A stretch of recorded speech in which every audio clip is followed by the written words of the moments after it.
நம்ம விடுவிக்கும் இயேசு கிறிஸ்துவின் நாள், அன்பின் வாழ்த்துக்கள். இந்த நாளில் இந்த வேளையில கூட சங்கீதம் 7:2 சத்துரு சிங்கம் போல என் ஆத்துமாவை பிடித்து கொண்டு போய் விடுவிக்கிறவன் இல்லாயாமல் அதை பிராதபடி என்னை தப்புவியும் அப்படின்னு இங்க தாவீது அழகா சொல்றத பார்க்க முடிகிறது. பாருங்க, எப்படி ஒரு சத்துருவானவன் சிங்கம் போல நம்மளை கெச்சுக்கிற சிங்கம் போல எழும்புவான். ஆனா அவனை காட்டிலும் யூத கோத்திர சிங்கம் நம்முடைய ஆண்டவராகிய இயேசு கிறிஸ்து.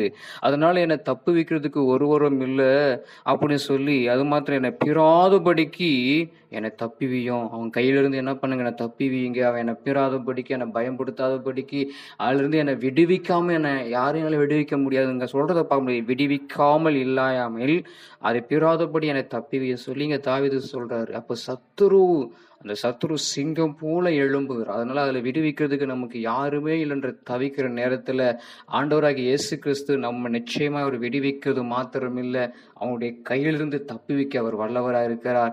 நிச்சயமா அவர் தப்புவிப்பதும் விடுவிக்கிறவா இயேசு கிறிஸ்துவே நிச்சயமா நமக்கு அற்புதம் செய்வார். நீங்க விசுவாசிங்க, இந்த வார்த்தை வாசனம் உங்க வாழ்க்கையில நிறைவேறட்டும். ஆமென்.